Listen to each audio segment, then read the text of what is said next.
All right, hey everyone. We're just gonna wait a couple minutes so we get everyone here.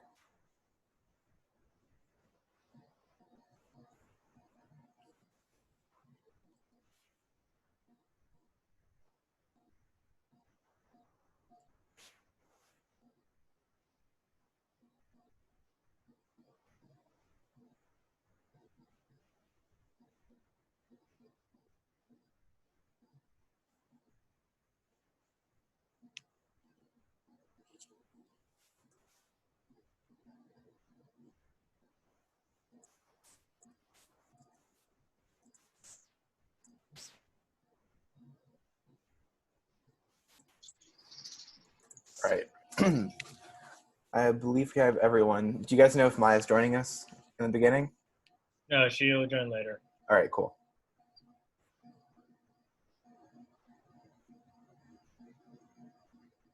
right, so let's just give it. Someone is saying that the link that you sent today is not working, but the one from yesterday does. I thought the links should be the same. Yeah, the link should be the same. We accidentally deleted a character or something. Perhaps. I'm sure people will try the one from yesterday. Today doesn't work. But let's just give it. The one on the website works. Yeah, the one on the website works. Everyone, just make sure if you're ever stuck and you can't find a link. It's all centralized on our website, which I will put in the chat in just a second. But if you ever are wondering where's the link to the homework, where's a link to the webinar or the YouTube, it's all going to be on our website in the information page for TrinMathCamp. And here's a link to that.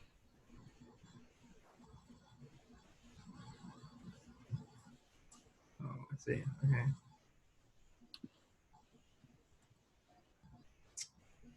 And then we'll give it just a couple minutes for people to join. Yeah, the website also has a ton of other links which are useful. So as Michael said, the homework is there, presentations are there, the YouTube channel link is also there. So pretty much anything. Can we see it? Got it. Okay, that's great. All right, you got it.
Someone's asking what today's lesson is about. So we're going to be talking about inequalities. I think that should go well with, at least based on our polls yesterday, you seem to be a pretty algebra-focused group, so that should go well. We got someone in the chat saying, yes, inequalities in all caps. So nice.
All right. It's 1:06, so we should try to get started soon. So someone is, I think we've had this problem before, but one person is saying that they're having a problem accessing the website. Yeah, sometimes this happens just because it just depends on like what browser you're using, so or what emails you're logged into. So I would suggest either just opening in a different browser or logging out of any like Gmail accounts. Sometimes opening up incognito tabs helps with that as well. Yep. As far as account stuff goes.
Someone is asking that they weren't here yesterday, and they're asking if they can join for the rest of the week.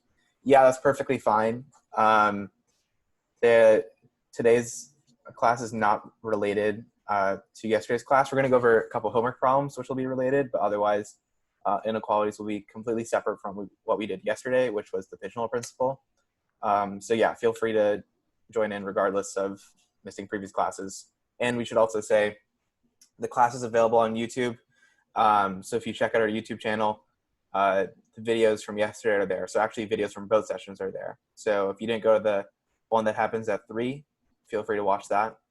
If you're curious, it was on methods of proof. So we covered induction as well as proof by contradiction. All right, yeah, so it looks like we can get started. Thank you everyone for showing up again on day 2. We were so excited to see all of you yesterday, and thank you for all of the positive feedback as well. We really greatly appreciated that. I think you guys will all find today's presentation to be even more interesting. We're going to be diving into some pretty interesting inequalities. So before we get started with that, I believe, Akash, we have some icebreakers again. Yeah, that's part of the day. All right, so let me launch the first poll. All right, so you should be seeing a poll right now. You have 5 questions. I personally wrote the first, so I'm curious to see what happens.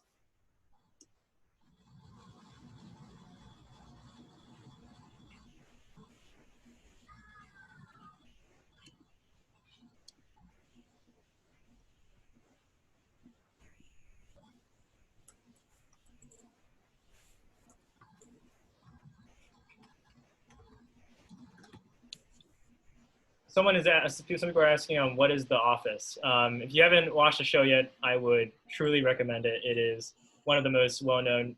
We meant The Office, if that wasn't clear. The show. If you haven't watched it yet, it's on Netflix still, so we would greatly recommend it.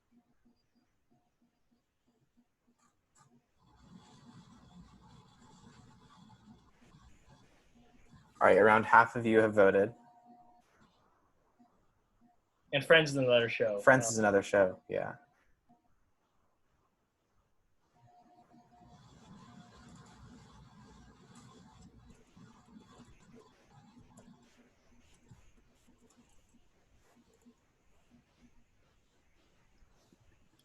All right.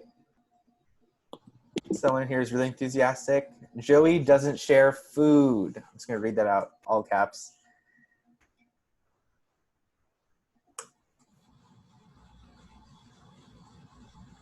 It's a good scene.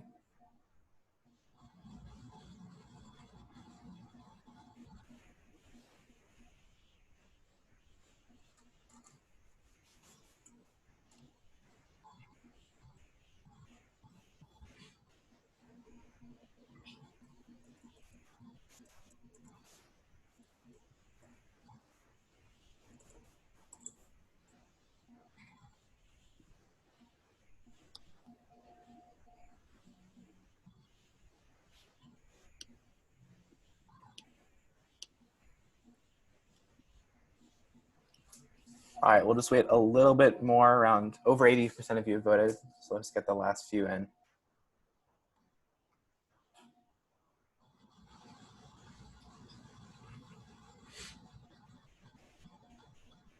All right, we're kind of at a plateau, so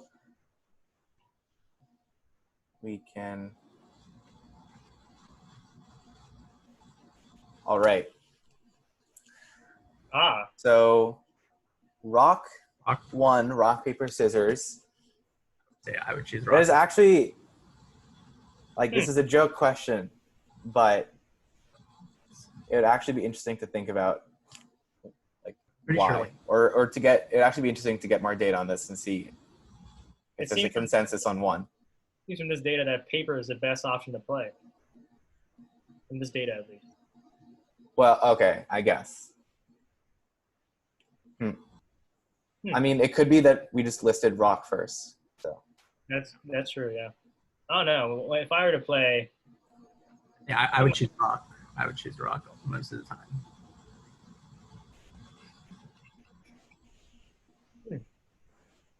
Interesting. It looks like a lot of people know mixers, unfortunately.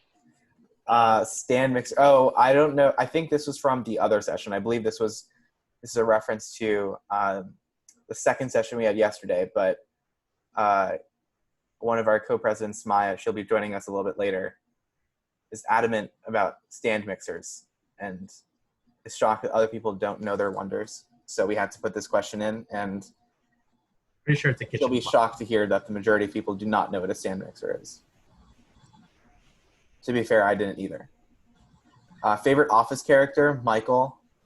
Nice. That's expected. Yeah, fairly expected. I could say Dwight was pretty close. I would say I actually, if I had to choose, yes, I was thinking about it yesterday. I was debating between Michael and Dwight. I actually ended up going with Dwight. So let's see. Friends character, Chandler. Chandler's pretty funny. Ross is pretty high. I was not too big a fan of Ross. Chandler was funny, and I thought Joey was really funny as well. Favorite hours of the day. All right, so it's definitely spread, but we got some night owls here. And I think we agree. Yeah. Spread, though. Somewhat even. All right.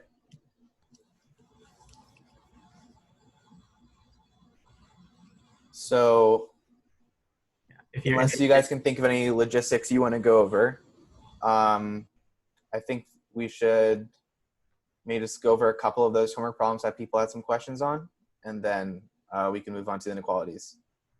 Just going back to that rock, paper, scissors thing, if anyone's like interested, just like that's like a huge topic in like game theory. So tune in on Friday. Tune in on Friday, yeah. To hear more about game theory. We may. Is what he's saying. Yeah, all right. So homework, sound good with you guys? Let's do it. All right.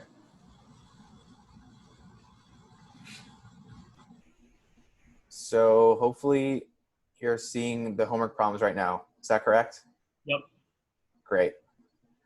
So I believe the first one that we had some common questions was the rook problem. So Foyez, if you want to go over that one, feel free to annotate.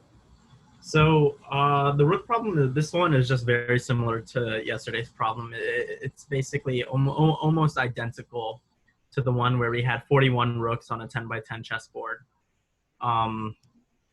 And so what we're essentially trying to do, we're going to apply pigeonhole. I can just talk about like the general outline of the proof, because if you look at yesterday's presentation, like we wrote it all out, and basically you just have to, just change the numbers a little bit. So here, essentially, we're applying pigeonhole multiple times. We're constructing rows such that we can essentially, like, we will have one row by pigeonhole principle that has there'll be one row with 5 rooks. There'll be a row with 4 rooks, a row with at least 3 rooks, a row with at least 2 rooks, and a row with at least 1 rook.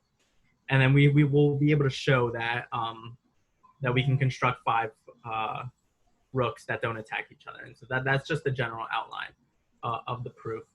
Perhaps you guys can go back to, I believe it was problem 7. problem 7 of the presentation yesterday and just look through that solution. And essentially what we're choosing here is it's basically a very, very similar problem. Yeah. Just to add to what Foyez said, I think generally speaking, a lot of times in problems, you're going to see just numbers that can feel random at times just thrown at you. So for example, okay, an 8x8 chessboard, that kind of makes sense. But like, where does 33 come from? Like, why not 32? Why not 34? So I think oftentimes when thinking about a problem, it's useful to think about from the problem writer's perspective, why do they choose the numbers that they did? So here, I think if you can figure out that what we're dealing with is a pigeonhole problem, and then you realize that 33 divided by 8, you take the ceiling, if you remember that second corollary we did of the pigeonhole principle. If you take the ceiling of that, you get 5, and then it talks about 5 rows. So that should give you a little insight as to the kind of solution we're heading at here. So thinking about the numbers you have and seeing how they're related, because you can be almost guaranteed that they're not random. There's a very specific reason why it's 33, right? Because if it were 32, then this would actually be 4, not 5.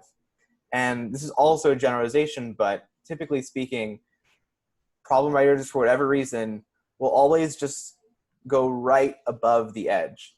So 32 doesn't work because 32 divided by 8 is 4. But they just go one above. Like, for whatever reason, I don't know, it's just a thing. They won't say 34. They won't go up 2. They'll go up 1. So oftentimes looking at a number and then thinking, okay, how would the problem be different if I just subtracted 1 or added 1? Just thinking about minor differences in the numbers can give insight as to as to why the numbers you have in front of you are there. Yeah, and I'll address just one question that I see in the chat is like whether this would work for 32 rooks, and this is just adding on to Akash. This was a point I think we also tried to stress yesterday, that if you have 32 rooks, it doesn't mean that that like I can't distribute the rooks on a chessboard such that there are 5 that don't attack each other. Like, it is possible to do it, but it will not always be the case. And so I think that's very important to remember. Like, pigeonhole here is enabling us to show that for any like 33 rooks, wherever we place the 33 rooks, there will always be 5 that don't attack each other. But in the case of 32, that's not always going to be true. It's only going to be sometimes be true depending on how we place the rooks on the chessboard. But yeah. All right. Just by the way, we have a fellow Trinity student inputting some rock, paper, scissors research into the chat. So apparently there's a quote, rock is most often thrown, followed by paper, then by scissors. So it actually lined up exactly. Though and he sent this link about that. So I'll just put that in the chat, because I think that was just a panelist. I mean, if you guys really want today, like in the feedback form, if you guys really want to learn about this rock, paper, scissors stuff, I actually did a course in game theory this past year, and we actually talked about, you know, essentially like kind of like the cyclic nature of picking rock, paper, scissors, and how it goes into this idea of like social behavior, like how we take into account like that, like we're actually humans and we won't always think rationally. So if you guys want to do that, just in the feedback form, just let us know, and we could definitely arrange for that on Friday when we talk about game theory. Sounds good. All right. The other problem we want to talk about is the friend problem. So I'll just read it out. So you have friendship as a symmetric relationship. So if 2 people are friends, then they're friends both ways. And you want to prove that if you have a group of n people, then at least 2 of them have to have the same number of friends. So at first sight, there's a little bit of an issue, because you basically the problem here is that you have n pigeons and n holes, right? Because you have n people, and then you also have n ways to have a number of friends, right? So let me just write some stuff down. So you have n people, and then the number of friends you can have could be 0, could be 1, could be 2, up until n minus 1. The reason it's n minus 1, by the way, is just that imagine you have a group of 3 people, you can't have 3 friends, right? Because only 2 other people there other than yourself. You have to subtract yourself. So it goes up to 0 to n minus 1. And if you count how many that is, that's n options. So if you recall the pigeonhole principle, at least just even that very first definition we gave, it doesn't really work with n and n, right? You need n plus 1. So we can actually use a little bit of logic to get rid of these cases. So if you suppose that there is a person with 0 friends and a person with n minus 1 friends. So 0 friend, yeah. Make the, if you can, make the font a little bigger. I'm not quite sure how you do that on, can we do that? Oh, maybe here. Like command. Oh, that's a little bit big. Yeah, you can also like stretch out the box. All right, how's this? That works. All right, great.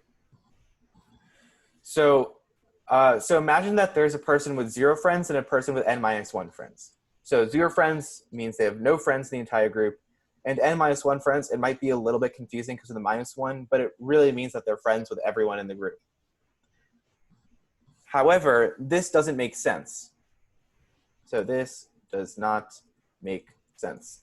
So if you were in our second session yesterday, this is kind of like a proof by contradiction. But we don't need to get into that language. We can see some logic to step around that. So it doesn't make sense. That cannot be the case. And the reason that can't be the case is because if the person who is friends with everyone, they would have to be friends with that person who supposedly has 0 friends.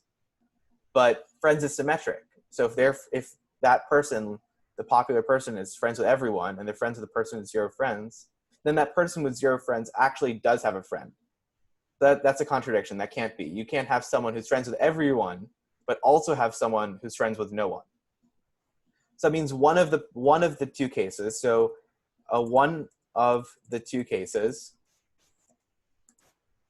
is not allowed. By one of the 2 cases, I mean that, by case, I guess I mean the number of friends. So there either is not a person who has no friends, or there is not a person who is friends with everyone. So now if we go back to our list here, maybe I can see if I can make this text box bigger as well. Okay, I'm not sure I can change that, but from now on it's bigger, so that's good.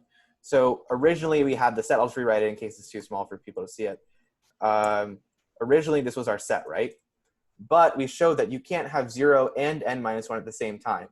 So we subtract 1 option. So instead of n options, there are n minus 1 options for number of friends. So now we can just rely on our classic pigeonhole. We have n people, n minus 1 options for number of friends. So by pigeonhole, 2 people will have the same number of friends. I think one thing we can add on to Akash, if this didn't make too much sense to you, with like kind of this casework, like the idea is that like the 2 cases I have is that I have a person with, you can think about it, I have a person with 0 friends, or a person without 0. Like there exists no people with 0 friends. So everyone has at least 1 friend. And so the idea is like in that scenario where there does not exist a person with 0 friends, the total options for our number of friends is essentially the set like 1, 2, all the way up to n minus 1. And so of course that's n minus 1 options. But then similarly, if there is a person with 0 friends, then we can show that we show that there won't be a person with n minus 1 friends. So our total possible options for number of friends is 0 to n 0, 1, all the way up to n minus 2. In both cases where we have n minus 1 options for number of friends, and so again we just apply pigeonhole in the exact way Akash applied it here. And so 2 people will have the same number of friends. Yeah. All right, so I'm just going to check the chat/Q&A to see if we have any questions about this.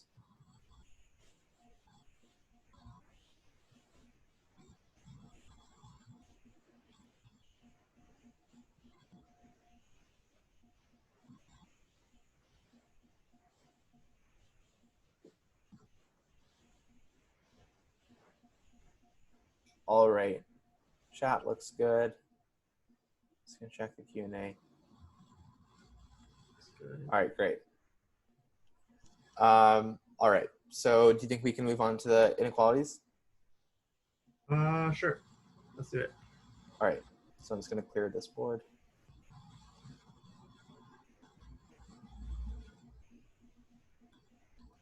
All right.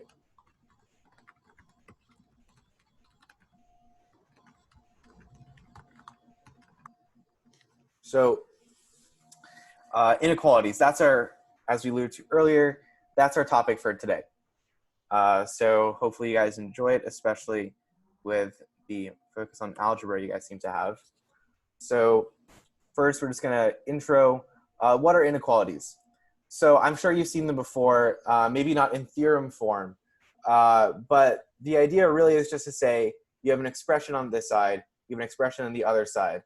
And maybe you've seen inequalities where you just say, I'm sure you've seen just very, very simple things where I'm sure you can just show that like 6 is greater than 4. Like the notion of inequality is not very hard to understand. It gets a little bit more complicated where instead of numbers, you have variables. So the theorems essentially get at saying no matter what variable you plug into these expressions, this side is always bigger than this side or smaller than this side. So that's really what it's at the core of any inequality. So conceptually, it should not be that difficult. Now this looks much more complicated. Tons of variables, inequality signs, squaring, not squaring, adding, multiplying. So there's lots of crazy stuff going on here.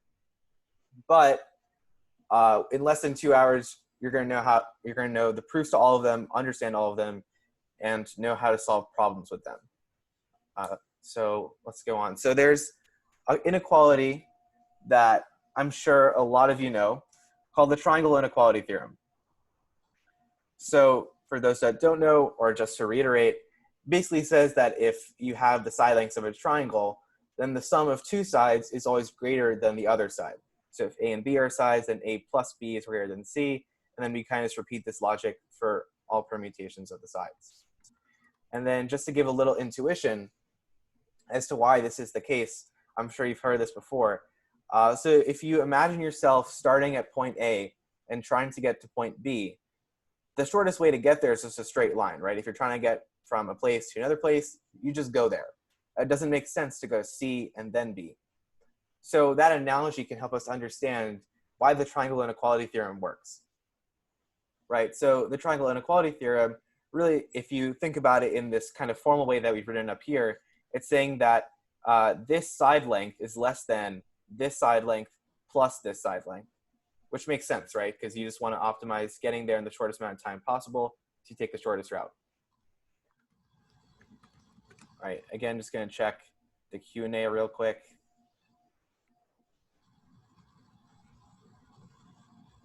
All right.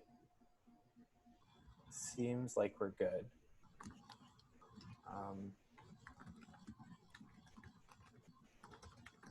Okay, so we'll move on to the proof. So at least in the beginning, a good portion of what we're going to be doing is proving these inequality theorems. So we thought we'd start out with a very simple example, an example that maybe you've seen before, maybe you haven't, but regardless, we're quite certain that you'll be able to understand it. So if you actually want to formally prove the triangle inequality theorem, what you have to use is use the Pythag theorem. More on that at 3 p.m. today, by the way, if you're interested. You have to use the Pythagorean theorem. So right now, we're going to show it for one of the sides. So you can basically repeat the same logic for the other side, so we'll show it for one. So our goal here is to prove that CB is less than CA plus AB. So just drawing with my cursor, if you're trying to go from C to B, that's more efficient than going from first to C to A and then A to B. So the way you do it is you drop down the perpendicular from A to BC. So what I mean by dropping the perpendicular is you just draw a line that goes through A, and we have a right angle here. And there is also a right angle there. Now, by the Pythagorean theorem, you know that CD squared plus AD squared equals CA squared. And then because this is true, you know CD is less than CA, right? Because if you have to take CD and then add something to it to get to CA squared, it has to be less. And then you can make this formal if you subtract and take the square root, but I think logically you see that CD is definitely less than CA. And then we can apply the same logic here, where we see that DB is less than AB. And again, this is pretty formal, but just another intuitive way of thinking about it is that in a right triangle, the hypotenuse is always the longest side. So the hypotenuse is longer, so CA is longer than CD, and AB is longer than DB. And if we add those two inequalities, what we get is that CD, that's the first part, is less than CA, so that's why we see CA here. And DB is less than AB, so we see the DB and AB here. Although if you just look in our diagram, CD plus DB is actually just CB. So we can group these together to just CB. And then what we get is the exact inequality we wanted to prove. So that's how you prove the triangle inequality theorem. So again, I'm just going to check the Q&A. Maybe just wait very little bit to make sure people understand this, and then we'll move on to some more complicated inequality theorems.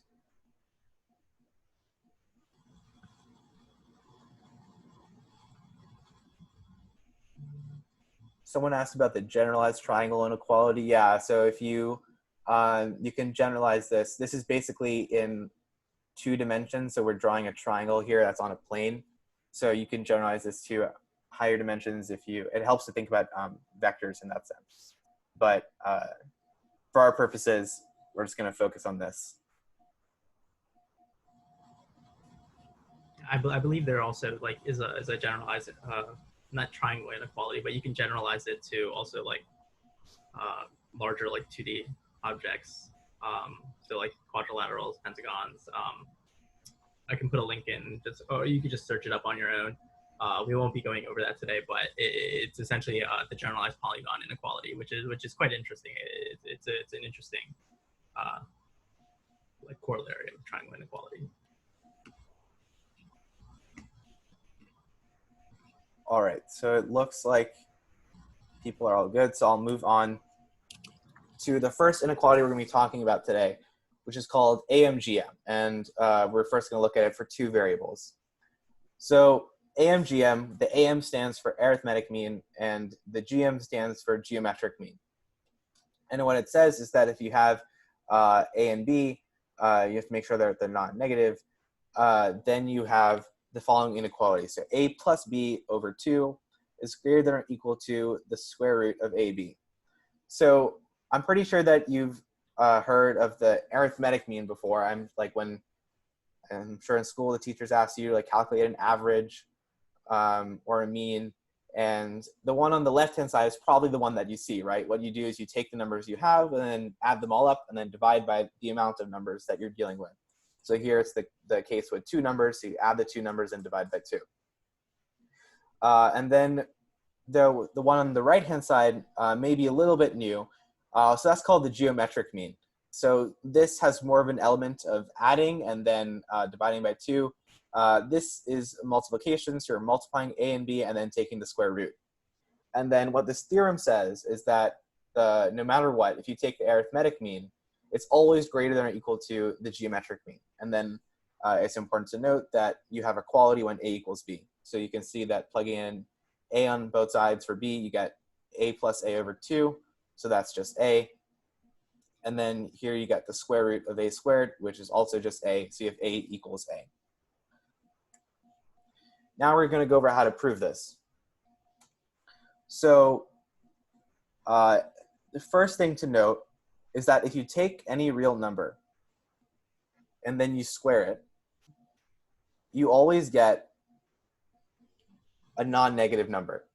So take any positive number like 5, you square it, you get 25, right? Another positive number. You take -1, you square it, you get +1. So another positive number. And then the reason we say non-negative, we just want to include 0 because 0 squared is 0. So that's why we have that wording. But it's basically just a property of the real numbers. So that is how we know that this is true. So root A and root B, it'll become apparent why we chose that a little bit later. But the main idea here is that you just have some sort of real number, you're squaring it, and so it has to be bigger than 0. Now, we just follow a series of steps, and I'll just walk through each one of them.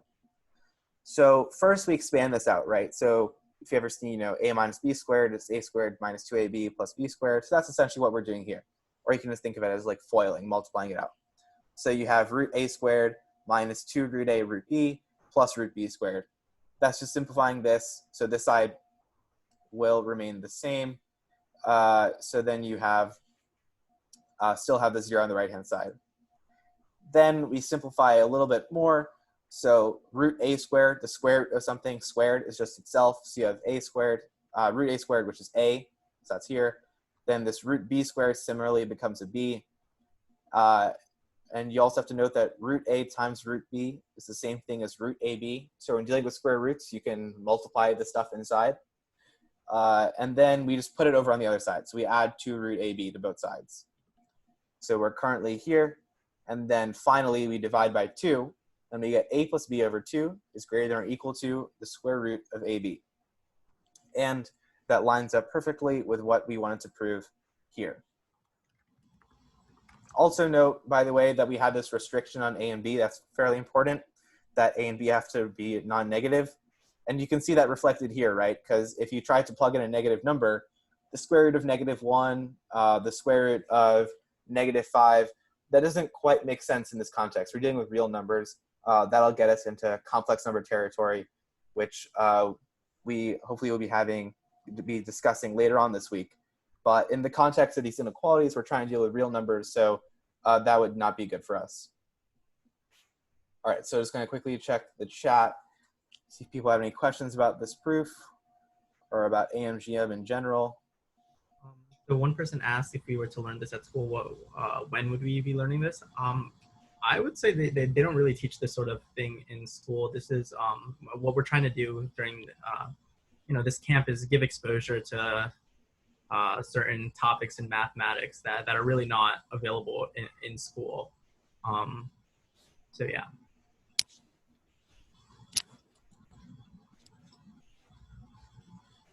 All right.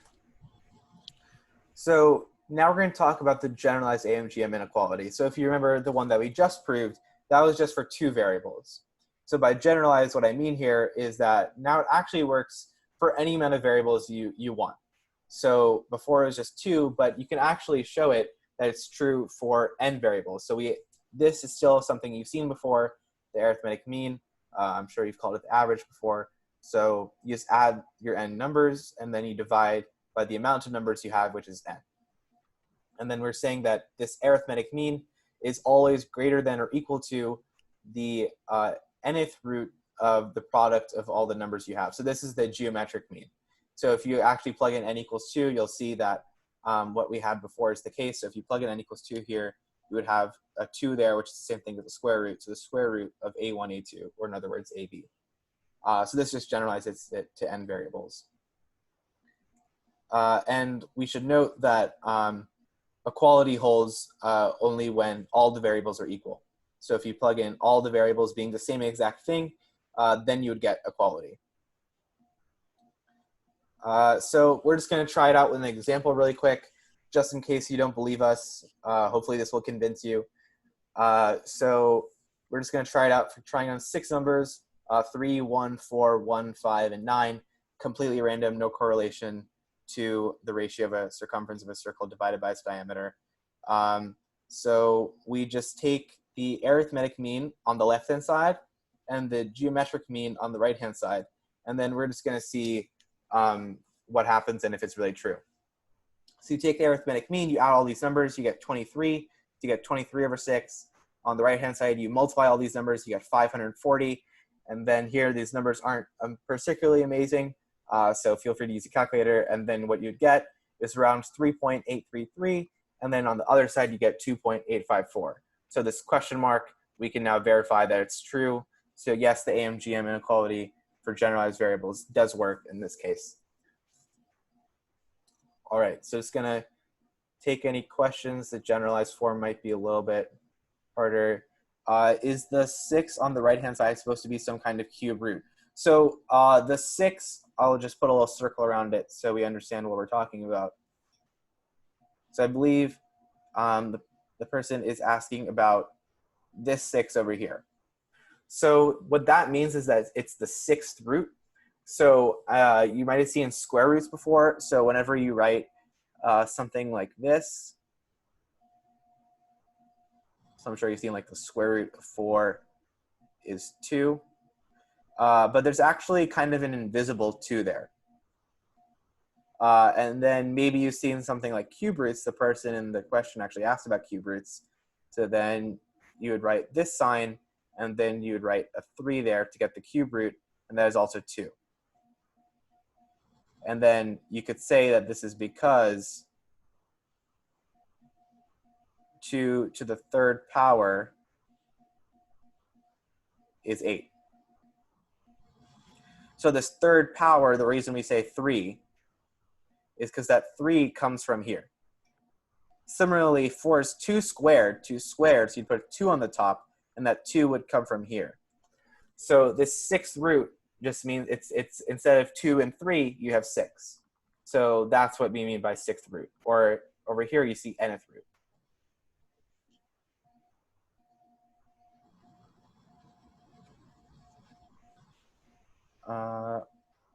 Okay.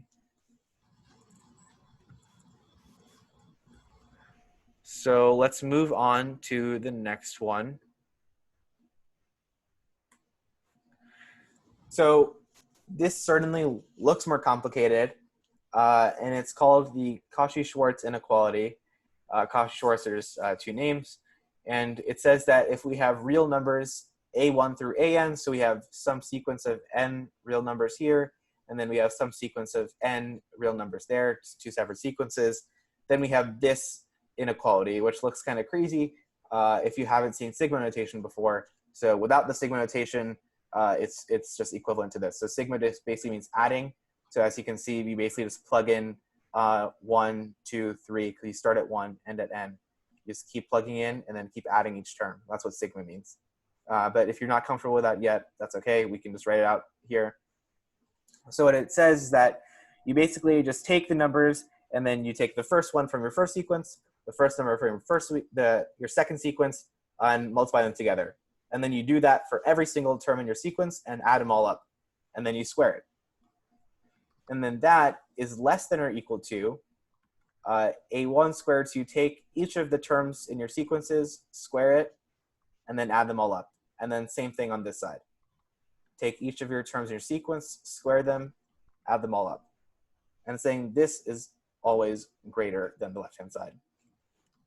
And so this might be a little bit more complicated, but there's a specific case when equality occurs in a Cauchy-Schwarz. So if you recall that equality occurred in AMGM when the variables were all equal. So it's not quite as nice, but there's still, it still makes sense in a way. So basically, we're saying that there exists a non-zero constant. Another way of thinking about it is basically just that the sequence is kind of like a multiple of that sequence.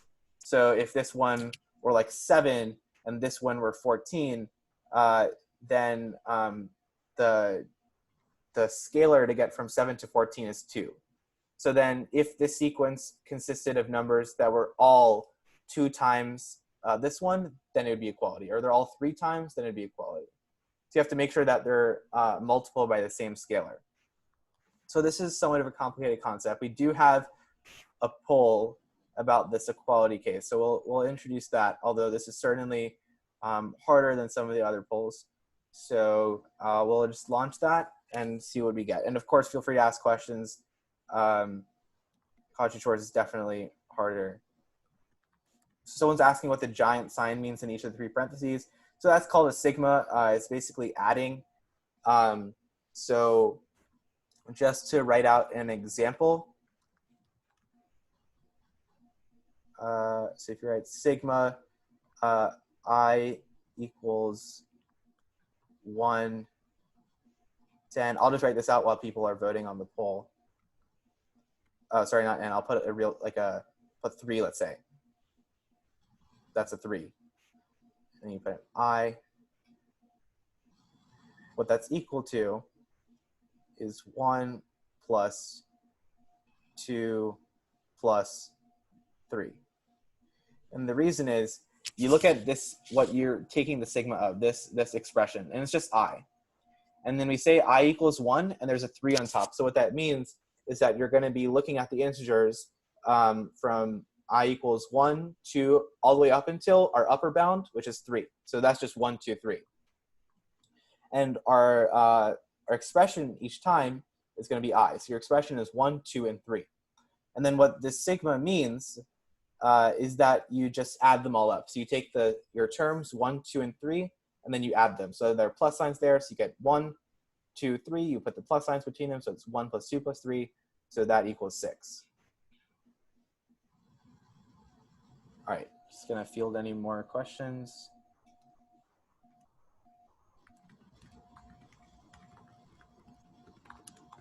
All right.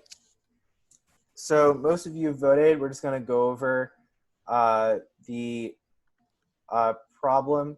So that actually would be inequality. So the majority of you did see that it's inequality. And basically the reason it's equality is because if you multiply each element of A by 2, you actually get B, right? Because 3 times 2 is 6, 1 times 2 is 2, and 4 times 2 is 8. So that's why it's equality. That's what we mean by multiple. If the 8 were actually a 9, then it wouldn't work, right? Because 4 times 2 is 8, not 9. All right. So we're just going to move on to the proof. So these proofs of inequality theorems can be a little bit hard to understand. That's okay. Just do your best to understand these. What's more important is the problem. So we'll get to some problems very soon. And then hopefully we'll understand what's going on there. So the proof of this one is actually quite nice. Is all it requires you to know, nothing complicated, just a quadratics. So hopefully you've seen quadratics before, you understand them, how their roots work. So that's what we're going to be using today. And the proof relies on this special quadratic that we're going to construct, which is this one. So f of x equals this expression. So I'm just going to unpack what that means for you. So basically, we have a ton of terms here, n terms, in fact. And each of the terms is you take an element from your sequence of A, an element from your sequence for B. You multiply this one by x, subtract, and square. And then, as you can see, it's the same pattern all throughout. And now, since f of x is a sum of squares, remember that squares are always non-negative, right? They can never be negative. They're non-negative. So if each one of these terms is all non-negative, meaning greater than or equal to 0, then the sum of their terms is also greater than or equal to 0, right? The sum of a bunch of zeros and positive numbers is going to be 0 or some positive number. So we can say that f of x is greater than or equal to 0. And if we think about that, it might help to think in a graphical sense. Like we have some sort of quadratic. Quadratics look something like this. And since it's always greater than or equal to 0, that means it has no roots, right? Roots meaning it doesn't touch the x-axis. So as you can see, it does not intersect anywhere here. And then if you remember how the quadratic formula works, there's something called the discriminant, which is b squared minus 4ac. And then when you don't have roots, and by the way, you could have one root, right? If it just touches 0 right there, that's why we have less than or equal to. But your discriminant is going to be less than or equal to 0. So if you have one root, it's going to be equal to 0, or if you have no roots, then it'll be a negative number. Now that we know this inequality, our strategy going forward is going to be to find what A, B, and C are in terms of the sequence and the small a's and small b's. And then we're going to plug that into this inequality we know is true. And then ultimately, we're actually going to get the Cauchy-Schwarz inequality. So if you just look at one term, because one term will really just explain how all the terms work, because it's all symmetric. So you plug it in for one term and you expand it all out. And what you get is this. So you can see that the coefficient of the x squareds are always just the a's squared. And you can see that the coefficient of x is just 2 times a and b. And the constant is just b squared. So that means that a is just the sum of the squares of a, as we can see from this example. B is just 2 times ab, ab, ab, and so on. And then c is just the sum of bi squareds. And then when we plug this into our discriminant inequality, again, if the sigma notation is still new to you, then you can just not look at the last line and it still should make perfect sense. But we plug this into our b squared minus 4ac, right? So this is b, we square it, minus 4 times a times c. And then from here, it's just a little bit algebra. So this squared makes the 2 a 4. We'll just leave this as a square term. We move this to the other side. So we have 4 times a times c. And then because we have 4 on both sides, we can divide by 4. And then ultimately what we're left with is exactly what we said the inequality theorem was. So we're done. Now I will look in the chat, but I think more important would be to get to the problems. Let's get to the problems. Someone's asking about YouTube recordings. So yes, the YouTube recordings are going to be on, forever. And in fact, we might be planning on releasing additional content. We're not so sure about that yet, but yeah, make sure you subscribe. We're not sure where we want to go with YouTube yet, but we're sure that we're going to be doing some pretty creative stuff. So yeah, subscribe.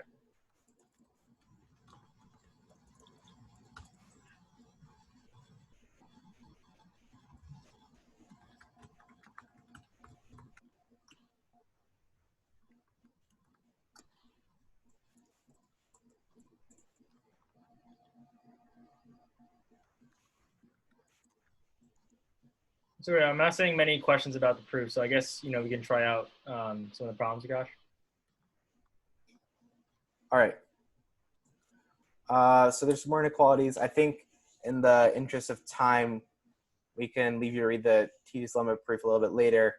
So basically, I can just go through very, very quickly. It just it says that if you square the sum of the terms and then divide by a denominator, that's always less than if you kind of just break it up in a way and then just make it many fractions. And then again, I'll just try to skip through this quickly because I think the problems will offer more insight. But you can just basically plug in smartly some specific sequences into the Cauchy-Schwarz inequality, and what you get is what you want to prove. But again, problems are more informative, so I'll just try to go there. The last one before you get to the problems is Nesbitt's. So it certainly looks more simple, and I think it's more intuitive. So basically you have a, b, and c on the top, and then the denominator is the sum of what's not in the numerator. So you have b and c, a and c, and a and b. Yeah, I wouldn't worry too much. Yeah, I mean, Akash, you can go ahead, sorry. Yeah. So first you just want to think about the equality case. So we've been talking about when, and these inequality theorems, it's often in a special scenario that you have the equality case. So we just wanted to note that equalities often occur at nice values, meaning you're not really going to find an inequality that says, oh, you'll just randomly find equality at 7, 7, and 20. You're going to find things nice. So for example, here's a equals b equals c. So if you're ever not told what the equality case is and you're trying to think about when it is, then just try plugging in what feels intuitive to you, and you'll probably be correct. A couple questions that people are asking is just some of the notation. So one thing we should note is that for ABC, essentially this idea of what is this weird E thing and what is this R thing that we're talking about, or R plus. Essentially what that says is that A, B, and C are elements of the positive real numbers. So the E thing essentially is essentially just a term in set theory that just means that A, B, and C are elements of some set that we call R plus, which essentially just denotes all real numbers. But what just simplified, what it means is that A, B, and C are just real positive numbers. And I think we did go through like Titu's lemma and Nesbitt's inequality rather quickly. I would say you don't have to worry too much about these two. The main ones that we were trying to get through were AMGM and Cauchy-Schwarz, and these are just really just like just corollaries that come out of those two inequalities. But I would suggest that if you're still interested to like review the presentation and send us any questions you have in the feedback form or email us in any format. So yeah. All right, great. So there's just a quick proof of Nesbitt's. We won't try to spend too much time on it. We'll get to the problems. We'll just flip through it in case any of you are interested. But basically the idea is actually just to rely on Titu's lemma. So we can rewrite the original expression by multiplying the top and bottom by a and b and c. So that's why we have an a squared, a here, a b squared, and a b, a c squared, and a c. And then we just directly apply Titu's lemma, and you get this expression. And then the idea is to just change our goal to prove this is greater than or equal to 3/2, because you'd be done by something called transitivity. So you would have this is greater than or equal to this, because we showed up here by Titu's lemma. And on the next slide, we'll show why the second inequality is the case. Anyway, so this strategy is called transitivity. So basically, if you want to prove that A is greater than or equal to C, sometimes it's useful to have like an intermediary step where you first show that A is bigger than B and B is bigger than C. So a couple of people are asking, are you going to go on? Oh yeah. Yeah, go ahead. What was it? Sorry, no. You're not done with the proof, right? The proof. No. So I'll just display it quickly. I won't try to go into too much detail. The idea is just to show the second half of what our goal was. So just keep in mind that this is what we wanted to prove. And we start off with an inequality that should feel intuitive. We basically have the sum of 3 real numbers is greater than or equal to 0, which makes sense because squares are always positive. And then we can manipulate this expression by expanding everything and moving some terms to the other side. And then eventually we get the desired result. So again, we're going through this quite quickly because we want to stress that what's most important is that you understand AMGM and hopefully a little bit of Cauchy-Schwarz. These other two, if you're interested and into inequalities, feel free to check out the presentation in more depth later and ask us questions. But for the majority of the group, we're hoping to get the most value out of the problems. A couple questions have come in about like the notation that we're using a little bit. The kind of like what many people have called the curly E, the curved E, and like the weird shaped R. Essentially, those are just terms and just notation in set theory. So if you're interested, I would just do a quick Google search on just like notation in set theory, and you should, and that'll be some good research here, I think. All right, so this first problem, we're going to give you a little bit of time to think about it. From now on, it'll be problems, so there won't be any more proofs. So maybe we'll just give people a few minutes to think about how one might prove this. Yeah, and if anyone needs a break at this point, feel free to take one and then come back and solve the problem. Do you want to go for a break for 5-10 minutes right now? And then we can just... Let's do a 5-10 minute break and then we'll come back. All right. So it is 2 o'clock. It's been an hour. So we can come back at around 2:10 Eastern time. So that's in about 10 minutes. So yeah, if you don't need a break, feel free to think about the problem. But if not, we'll come back. Some people are asking what a reciprocal means. I'll just clarify that really quickly, just in case you want to think about the problem. So a reciprocal just means 1 over the number you're dealing with. So for example, if you have 2, the reciprocal of 2 is half, 1 over 2. Or if you have 5, the reciprocal of 5 is 1 over 5. And then this example will be a little bit more complicated, but the reciprocal of 1 over 3 is, so it'll be 1 over 1 over 3, but you can convince yourself that this is actually just the same thing as 3. Another way of thinking about it is that you just take the numerator and denominator and then just flip it. Yes, for this problem, any real number, we can just call that x, and then, for example, the reciprocal would just be 1 over x. So we're just trying to prove x plus 1 over x is greater than or equal to 2.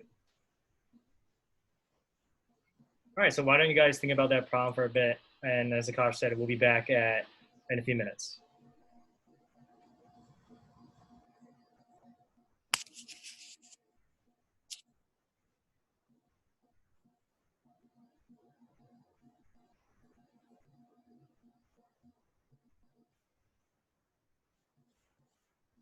I'll just put a hint up because we were kind of getting at this notion anyway, but the first hint is basically just converting the problem from the wording to a more algebraic way of saying it.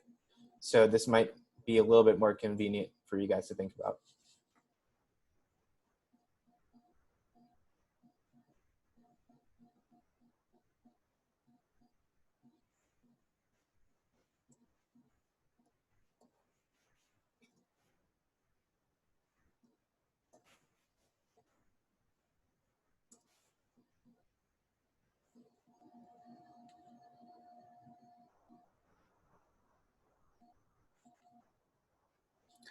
Oh yeah, someone made a comment in the chat. We should specify that we are dealing with real positive numbers. Real positive numbers. We just said real, but we should say positive. Otherwise, it could get pretty large in the negative direction.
Okay, in the interest of time, let's just get started again.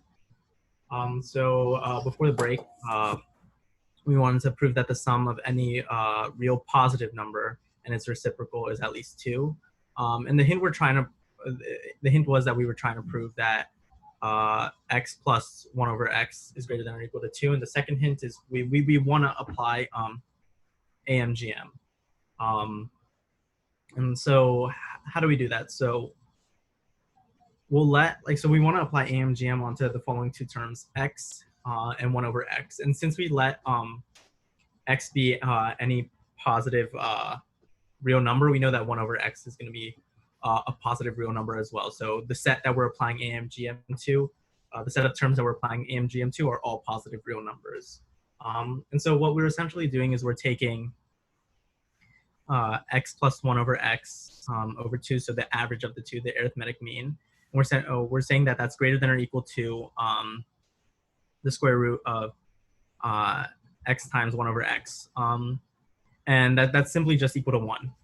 And so you can see here that we get this second line here that the average of our two terms, x plus 1 over x, is greater than or equal to 1. And when we multiply by 2, we get the desired result, which is that like x, any positive real number, the sum of x, any positive real number, and its reciprocal is at least 2.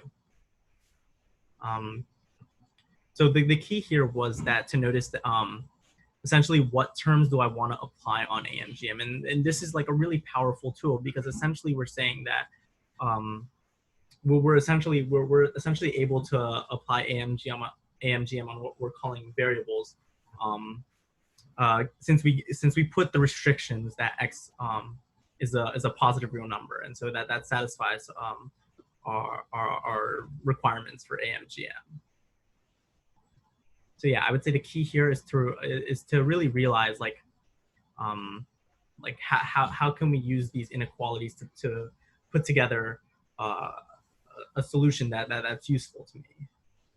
And a key part of that is identifying which two terms, which couple terms that we want to apply these inequalities to.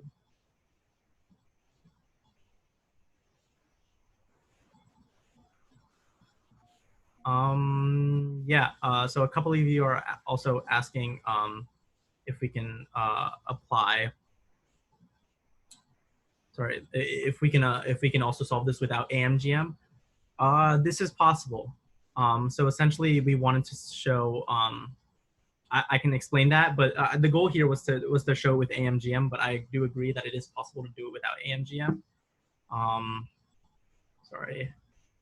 Essentially, what many of you suggested is since x is a positive real number, I can multiply both sides of this inequality by x, and I would get x squared plus 1 is greater than or equal to 2x, and then subtracting 2x from both sides of the inequality would give me x squared minus 2x plus 1, which is just x minus 1 squared, and we're asking whether that's greater than or equal to 0.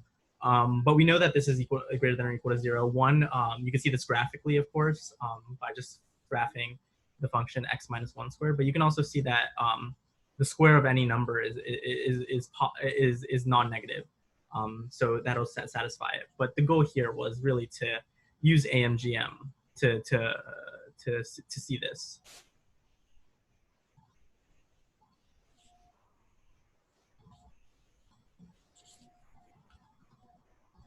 So people are asking if x was negative, would the inequality not work? Yeah, the inequality would not work if x is negative. And you can actually play around with the inequality and try and understand why. But the idea is that essentially when we deal with negative numbers and multiplying negative numbers over inequalities, the sign that we're using has to flip.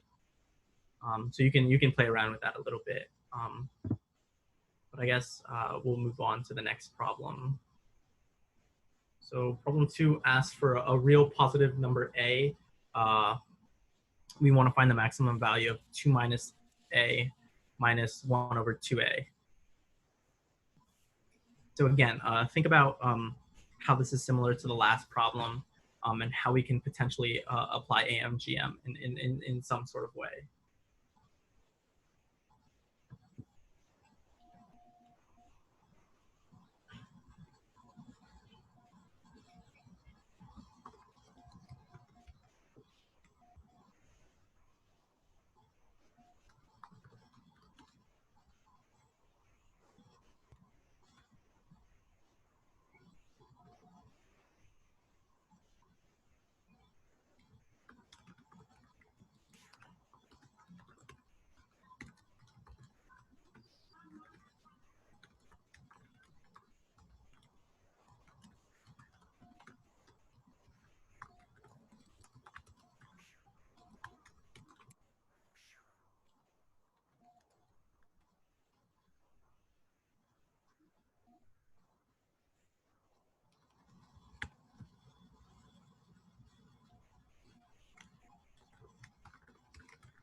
And again, R plus means essentially the A per VE.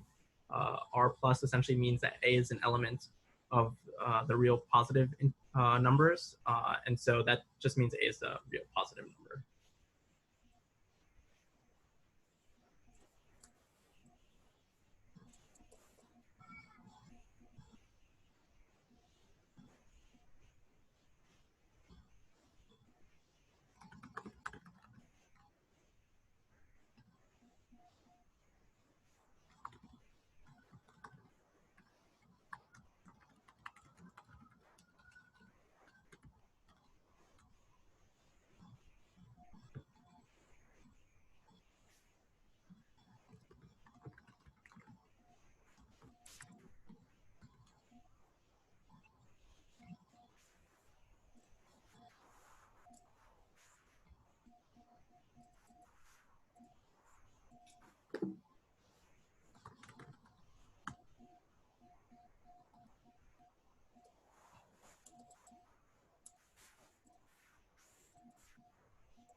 All right, so Foyez launched a poll. Hopefully everyone sees it.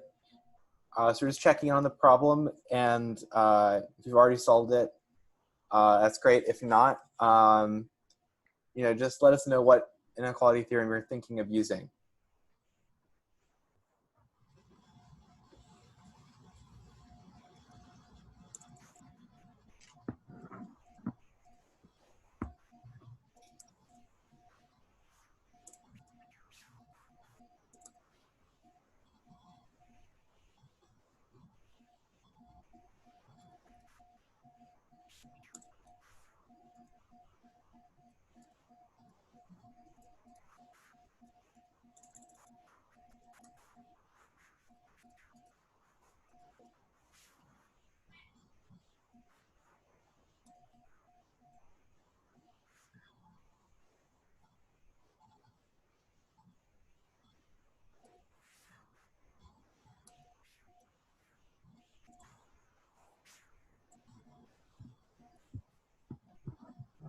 Okay, great.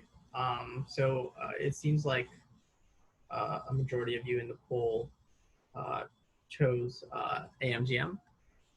And so let's go over that solution. So that is right. We do have to use AMGM, but we have to use it in a little bit of a clever way to find exactly what we want. So we're essentially, to maximize the expression, we're trying to, we rewrote the expression as 2 minus a plus 1 over 2a. And so to maximize it, we really want to minimize the 1 plus 2 over a. And so this is very similar to the last problem we did. So since both a and 1 over 2a are positive, we can apply AMGM in a very similar way to how we applied it last. How we applied it how we applied it in the last problem. So we take the arithmetic mean of our two terms, a and 1 over 2 over a. We say that's greater than or equal to the geometric mean of a times 1 over 2a. But a times 1 over 2a, since a is positive, is essentially just is just 1/2. And so what we can do next is we'll multiply both sides by 2, and we'll get that a plus 1 over 2a is greater than or equal to root 2.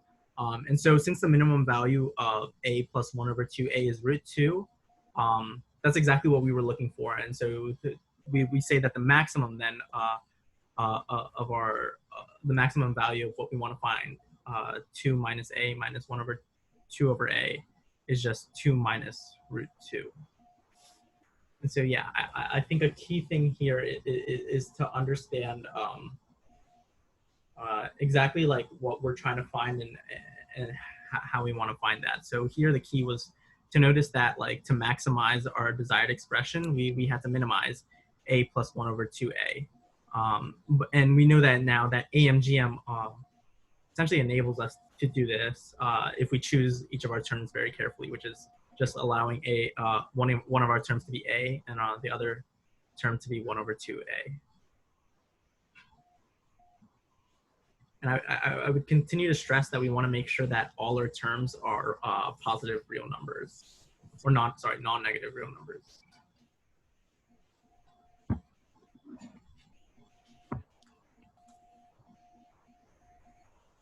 All right, Foyez, the chat and Q&A looks good. So if you want to go to the next one, we can. Move on, yeah. So just a little bit of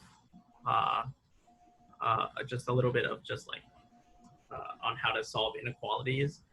A basic tip is just recognizing patterns in what we're doing in these problems. So essentially, we want to think about what inequality theorem we want to use, and essentially, we want to see, like, the expression we want to find, like, what does it look somewhat similar to, and how can I find its components in some of these inequalities. And then we want to figure out essentially what our sequence or sequences in terms of Cauchy-Schwarz should be. And that might take a little bit of, like, careful, careful picking. Also, just to add to that, in terms of what inequality theorem to use, I think a general pattern you might find is that for AMGM, it's often useful for when you see fractions that cancel in a way. So for example, when we had x and 1 over x, if you multiply them, you get 1. Or for a and 2 over a, when you multiply them, the a's cancel and what you get is just half. So because that GM requires you to multiply all your terms, when you have these fractions that cancel out when multiplied, then that's kind of a hint that AMGM might work for you. And Cauchy-Schwarz is definitely more complicated. So if you understand AMGM, that's already a big plus from today. But Cauchy-Schwarz, if you want to understand that a little bit more, that is most likely going to help you when you're dealing with squares. So when you see, because if you remember what the original theorem was, there were a ton of squares floating around, right? On the left-hand side, you have this giant thing squared. On the right-hand side, you had a product of two things that were essentially a ton of squares being added together. So just by that kind of nature, Cauchy-Schwarz is generally helpful when you see squares. And just to summarize, AMGM is probably more helpful when you see fractions that when multiplied cancel out variables. And just one thing to add on, not really too relevant with like solving inequalities, but it's relevant with Cauchy-Schwarz. A lot of people mention like vector form. And so I would highly suggest, if you want to know more about that, just to do a quick like Google search of Cauchy-Schwarz and of Cauchy-Schwarz. Essentially, like if any of you are familiar with vectors, essentially what Cauchy-Schwarz is saying is that the dot product of two vectors squared is greater than their magnitude square, their magnitudes multiplied together. So yeah. Sorry, their magnitudes, each of their magnitudes squared, and those two multiplied together. So yeah. So this next problem is we're trying to find the maximum value of x times 1 minus x to the power 5. So here again, I would suggest trying to figure out like which inequality we want to use and how we can cleverly do this. This is actually possible with, like, of course, with calculus, but the whole idea here is to try and figure out how this is possible with one of the inequalities we've shown. So I will launch another poll. This is problem 3, right? Gosh, I can't see the title. This is problem 3, right? This is problem 3, yeah. Of course, you could take some time to think about it, but if you, while thinking about it, figure out which inequality theorem to use or have some sort of intuition, then feel free to respond to the poll. Yeah.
And I'm sorry, one hint that I would give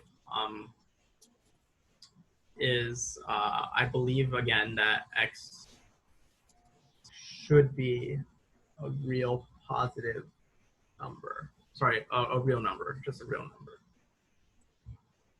A non-negative real number, yeah. So perhaps that might change your mind.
Okay, great. So it seemed like a lot of people were basically split between AM and GM and Cauchy-Schwarz.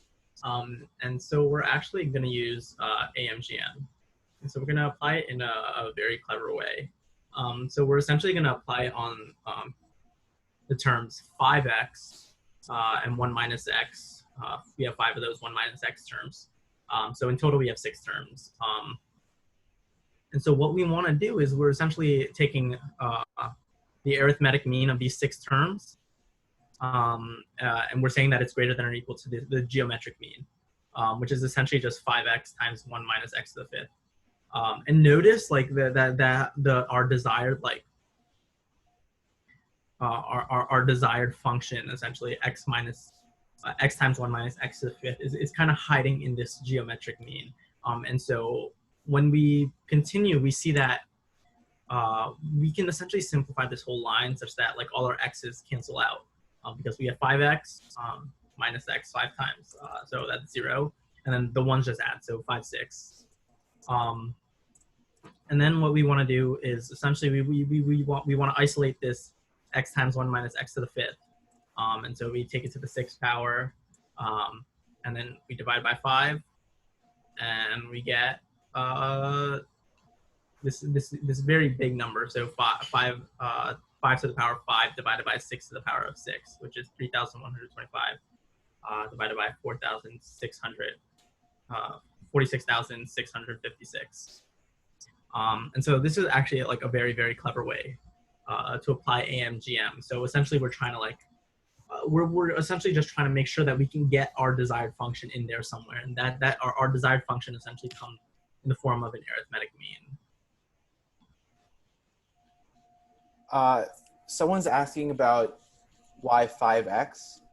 So just to explain that further, as Foyez mentioned, the function that we want is on the right-hand side.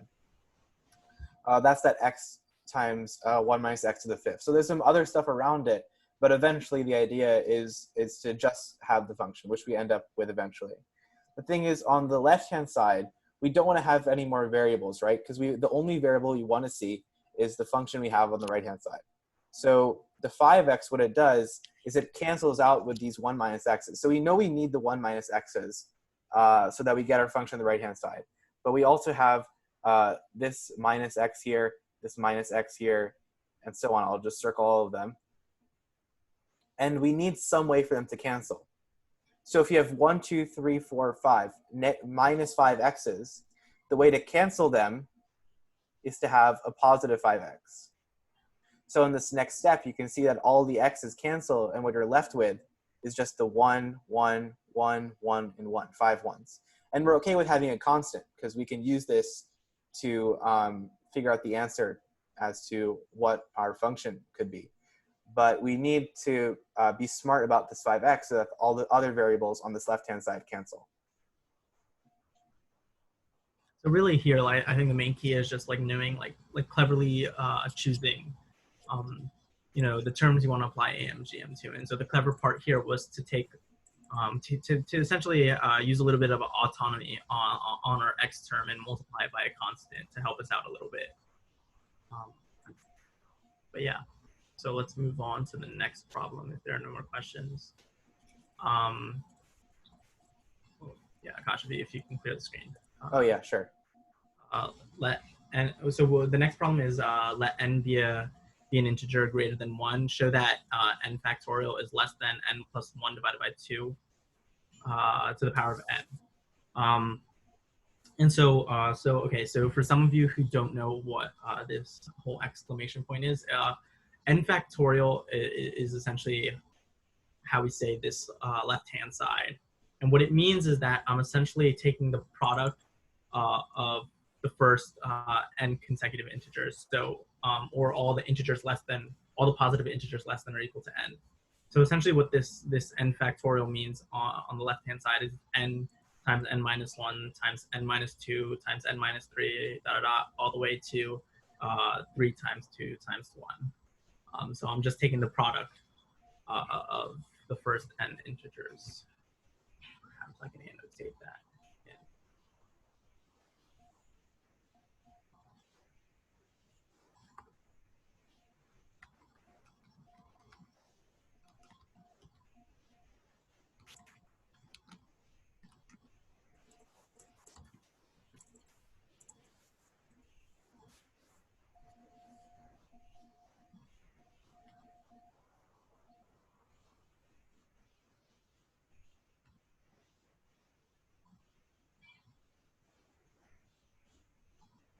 Sorry.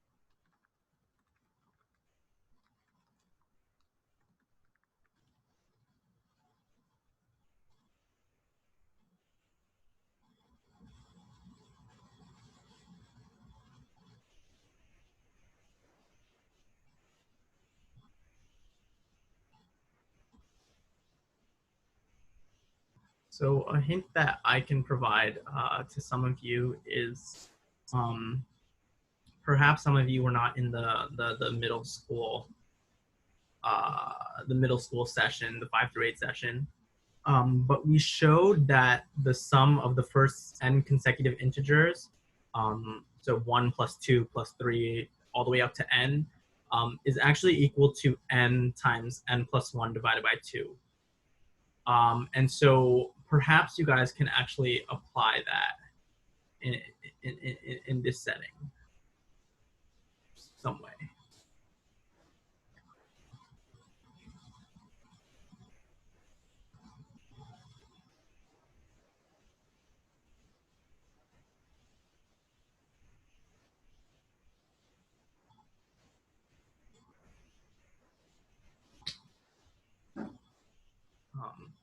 Perhaps I can write that just so that you guys are clear.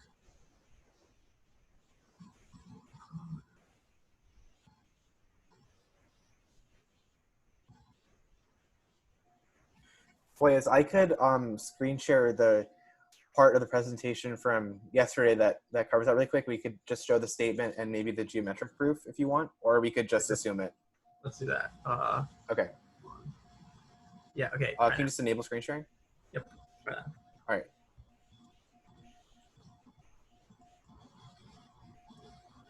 So this is actually from yesterday and the other session, which maybe you did not attend. And the goal here is to prove that 1 plus 2 plus 3 up till n is n times n plus 1 over 2. So we were learning induction yesterday. So there's one proof that goes by induction. So if you're familiar with that, of course, feel free to read this. You just prove the base case and prove it for k plus 1 after assuming for k. If this is not intuitive to you, then I think a geometric proof will be accessible to everyone. So we can visualize the sum of the first n integers as a staircase. So the way I thought about it in my head is that this represents like a 1. This is a 2 because there are 2 boxes on a column, 3 boxes, again, sorry for the handwriting, and then 4 boxes and so on. And you can see that this will be n long because you have n integers. And this will be a height of n plus 1 because not only do you have the n integers, but you also have to account for that plus 1 because we're adding that upside down staircase. So it turns out that if you take what you want, duplicate it, so you have 2 of them, you actually get an n by n times n plus 1 rectangle. So the area of that rectangle is obviously n times n plus 1, and then we only want half of it because you only want 1 staircase. So that leaves you with that formula, n times n plus 1 over 2. So that's just a quick inductive or geometric proof, whichever you prefer, of the statement that we're going to use for this proof. Foyez, should I hand it back to you? Sure. All right. So let's clear this and I'll stop the screen share.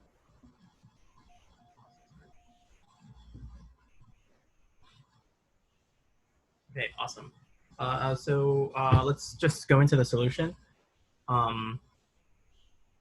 So essentially, like we're looking to use essentially what Akash showed us, which is essentially that formula.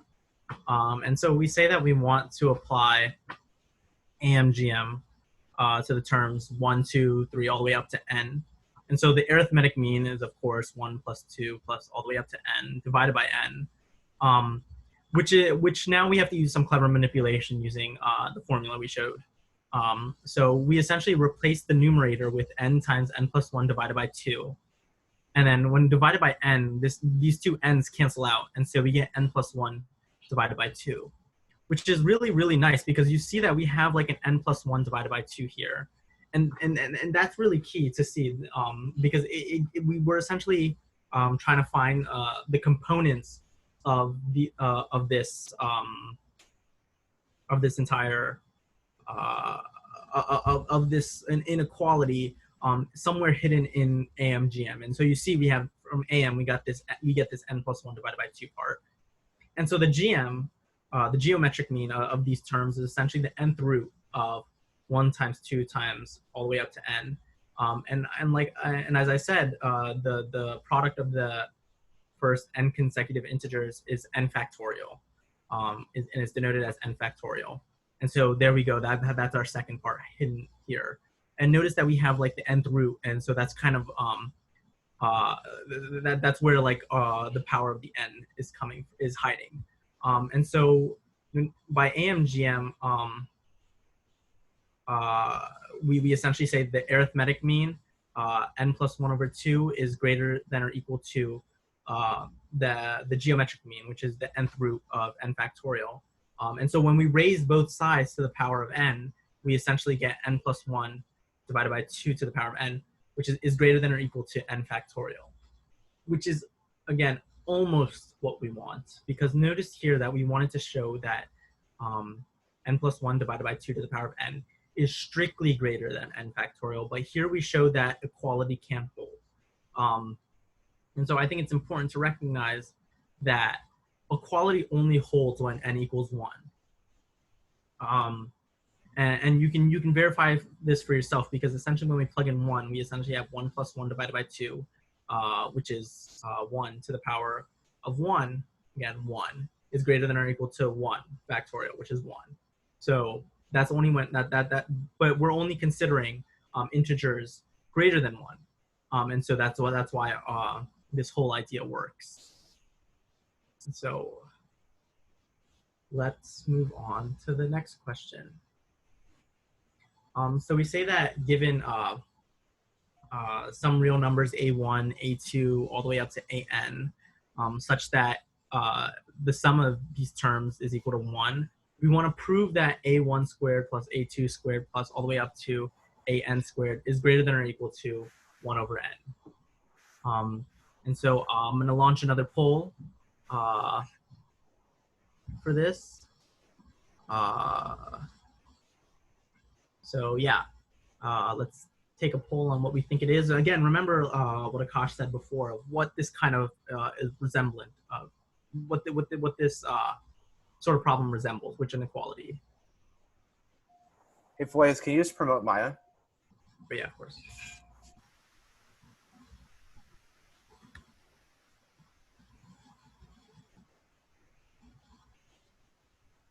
Okay.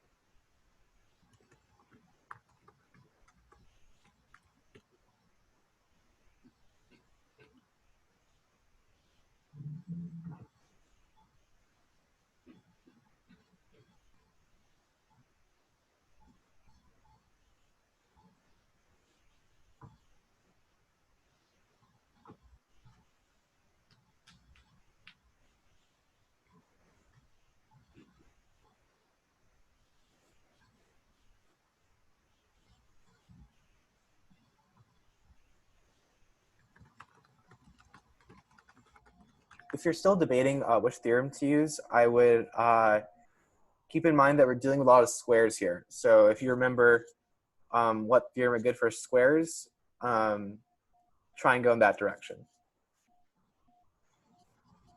Yeah.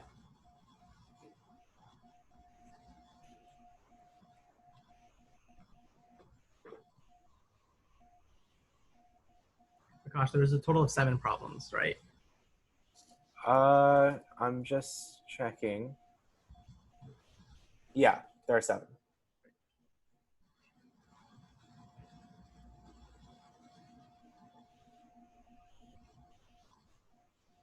Yeah, so it seemed like a lot of you said Cauchy-Schwarz with AMGM coming in second, but like Akash said, like we're dealing with squares here, and if you remember back to what he said a little earlier, is that Cauchy-Schwarz is really helpful when we're dealing with this sort of with these squares. And so how do we want to work through this? So we want our 2 sequences that we want to apply the Cauchy-Schwarz inequality. And so we want our sequences, we'll let them be A1, A2, all the way up to AN. And our other sequence, or if you'd like to think of it in terms of vectors, if you're familiar with that, you can also do that, are just simply a set of n ones. And so by the Cauchy-Schwarz inequality, remember that we're essentially, like for some of you who are familiar with dot product, we're taking the dot product here, or essentially we're just multiplying A1, the first term of this sequence with the first term of this sequence, the second term of this sequence with the second term of this sequence, and so forth, and summing those, and then we square that. And so essentially what's hidden, and we say that's less than or equal to essentially the magnitude of these 2 vectors, or essentially the sum of the squares of each of these 2 sequences. And so the sum of the squares of this first sequence is A1 squared plus A2 squared all the way up to AN squared. And then we multiply that with the sum of squares of the right-hand the second sequence, which is just 1 squared plus all the way up n times. And notice that that's just n. And so how do we get from this line to this line? So notice that this first term here, A1 times 1 plus A2 times 1 plus all the way up to AN times 1 whole squared. Well, this inside is just the sum. We don't essentially need the ones. This is just A1 plus A2 plus A3 all the way up to AN, and we said that's equal to 1. So we can replace this whole thing with 1 and squared. 1 squared is just 1. And of course, remember that the A1 squared plus all the way up to AN squared is very similar. Is exactly what we want right here. And so that's a good thing to see. And then finally, this is just the sum of 1 squared n times, which is just n. And now since n is a positive integer, we can divide by n. And we'll get 1 over n is less than or equal to A1 squared plus A2 squared all the way up to AN squared. And that's exactly what we wanted to show. Yeah, Akash, do you have any? No, I think you covered it. Okay, great. So let's move on to the next question. So we have that given that 3 sine of x plus 4 cos of x is equal to 5, we want to find the value of tan of x. So this one is not immediately obvious whatsoever. This was actually a problem that we had at a competition we hosted this past November called TrinMac, an in-person competition at our school. There's multiple ways to do this, but one of them is with one of the inequalities we showed today. So I would highly suggest you try and solve it with one of these inequalities, even though it's definitely solvable using just general trigonometry. Yeah, also, in the previous problems, there was always an explicit inequality there. It was always, well, find the max or find the min, that's kind of like an inequality, or it's literally prove this is always less than that. But here at first sight, it's not obvious that inequalities are at play. So if you're stuck, I guess my advice would be, if you're dealing with an equality, then think about the equality cases of the inequality theorems.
Okay, and again, I'm gonna launch another poll.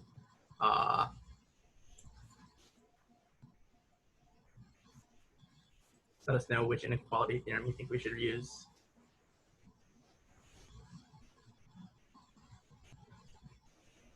Okay, nice, we're getting a mix of AMGM and Cauchy-Schwarz.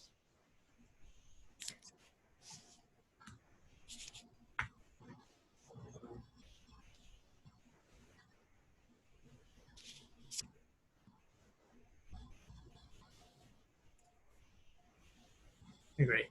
In the interest of time, let's just do the solution of this. So many of you actually chose AMGM for this, and we're actually going to be using Cauchy-Schwarz. And yeah, Akash provided a second hint that's really, really important, which is a trigonometric identity that says sine squared of x plus cos squared of x is equal to 1. And so how do we approach this proof? Akash, do you want to? Yeah, let me just get rid of the annotations there. Yeah, I think that's good. So again, we're just asking to recall the definition of Cauchy-Schwarz. And we say that equality occurs when A and B are collinear. And so what we're essentially trying to do is we're saying that we're plugging in A equals essentially the set 3, 4, and B equals the set B is equal to sine of x, cos of x. So these are essentially the two sets or the sequences or the vectors, however you want to think about them, that we want to apply Cauchy-Schwarz to. So remember, we have that we want to multiply the respective terms in set A and set B, which is 3 sine x plus 4 cos x, and we'll square that whole thing. And notice, like that essentially this is this 3 sine x plus 4 cos x is, hidden in our problem right here. And so we say that's less than or equal to 3 squared plus 4 squared, which is the magnitude of vector A, and times the magnitude of vector B, which is sine squared plus cos squared. And now this is looking very, very good. So we have that the absolute value of 3 sine x plus 4 cos x is less than or equal to 5. But we have to also use the fact that that equality holds in Cauchy-Schwarz when A and B are collinear, meaning that one of these vectors can be written as essentially a scalar times the other vector. And essentially, we know that this is we know that we want equality essentially because the problem gives us that equality holds. And so then we get that we essentially by showing that these two that equality holds when our two vectors are collinear, we essentially get that 3 over 4 is equal to sine over cosine x, which just gives us tan x is equal to 3/4. Yeah, Akash, do you want to add anything? No, I do think you covered it. I guess I'm not quite sure if you explained this, but the intuition to use Cauchy-Schwarz, I think, one, when you see sine and cos, it's very common to square them because that sine squared plus cos squared equals 1 identity. And in light of that, because sine and cos kind of leads you to squaring. Squaring kind of leads you to Cauchy-Schwarz. So just to provide some intuition as to how one might think of this. You know, it's not part of it just comes with exposure, but it's also just noticing these little patterns with what things typically go well together. And maybe it's not so clear why we get like this equation here, 3 divided by 4 equals sine x divided by cos x. So essentially when we're saying that A and B are collinear, like if you think of A and B as two vectors, where you're essentially like taking like the slope or the gradients of the two vectors, and essentially like you're just showing like if they're collinear, their proportions are going to be equal, and so that's the whole idea. So in the interest of time, let's move on to the last one. Yeah, we have just 5 minutes left, so we'll try to quickly go through the last problem. Yeah. And then we'll sign off for the day. Yeah, so we may not give too much time to think for this one, so I'll just state it. So a sphere S is centered at the origin and has radius 7. And a plane P has the equation 3x plus 4y plus 12z equals d, where d is a constant. What is the greatest possible value of d such that P is tangent to S? So the plane P is tangent to sphere S. So it intersects it at most one point. And so I'm just going to jump right into the solution since we're running low on time. So the first hint that we wanted to provide is that so a sphere centered at the origin with radius 7 has the equation x squared plus y squared plus z squared equals 49. And so that's a really, really big hint because we have squares essentially involved. And the hint too is to use Cauchy-Schwarz. And so that's precisely what we're going to do. So we're going to take two vectors, x, y, and z, or sequences, however you like to think about it. So x, y, and z, and our second sequence is going to be 3, 4, 12. And essentially that's useful because we want to get this whole thing right here. So we take that essentially 3x, by plugging this into Cauchy-Schwarz, we get 3x plus 4y plus 12z squared, which is essentially the dot product of the two vectors whole squared, is less than or equal to x squared plus y squared plus z squared times 3 squared plus 4 squared plus 12 squared, which is essentially the product of the magnitudes of each of the vectors squared. And so now what we can see is notice that this side right here, x squared plus y squared plus z squared, we show that it's equal to 49 because we're dealing with sphere S, right? And 49 is just 7 squared. So we replace this with 7 squared, and then we just we essentially have 3 squared plus 4 squared plus 12 squared, which many of you can verify as 13 squared because 3 squared plus 4 squared is 5 squared, and then using Pythagorean triples again, 5 squared plus 12 squared is 13 squared. And so now this is in a very, very nice form for us. So essentially we're taking the plane, we essentially have this equation here, 3x plus 4y plus 12z whole squared is less than or equal to 7 squared times 13 squared. And now we can just take the square root of this whole thing. And so we'll get that 3x plus 4y plus 12z is less than or equal to 7 times 13, which is just equal to 91. And this is really important because that's essentially the greatest possible value of d in this scenario, such that this whole thing holds true. And so, yeah. Akash, do you want to add anything else to the solution?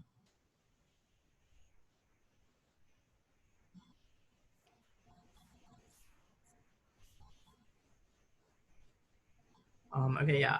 So this was, I think this is all we have for today. There's a couple homework problems at the end of these slides, so we encourage you to check it out. And yeah, if you have any questions, definitely let us know, or any feedback. As a quick logistics thing, a lot of our emails have been getting bounced back because probably just because we have a lot of links in it. So if you didn't get an email last night about homework, it's probably because of that. And we'll definitely have posted on YouTube in the next 3 hours or 4 hours for sure.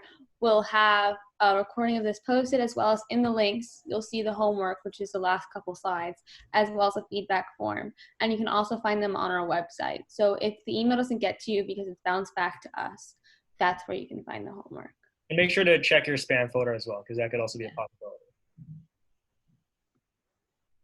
Yeah. Thank you guys so much for joining us. If you we'll be having our 5 to 8 session within the next minute. So hope you guys can join us there, but we'll see you then. Thank you, everyone. See you tomorrow. All right. Thanks for coming, everyone. See you tomorrow.